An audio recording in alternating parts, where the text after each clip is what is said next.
এই ধর্ম আসলে কি সেটা কি কেউ বোঝে?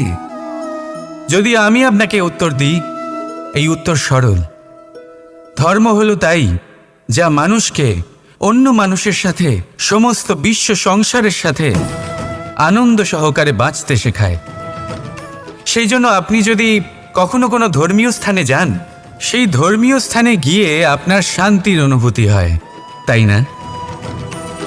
কিন্তু দেখুন, ধর্মের জ্ঞান থাকলেই সেই মানুষ ধর্মের পথে চলতে পারবে এমন কোনো কথা নেই। অনেক সময় সম্পর্কে যখন সংঘর্ষ বেড়ে যায়, তখন ইচ্ছের জন্ম হয়, ক্রোধের জন্ম হয়, অহংকারের জন্ম হয়, আর তারপর বিনাশ হয়ে যায় এই ধর্মের। সেই জন্য দ্বিতীয় সবথেকে গুরুত্বপূর্ণ গুণ যা আমার সারথীর মধ্যে থাকা উচিত, তা হলো ধর্মবীর হওয়া।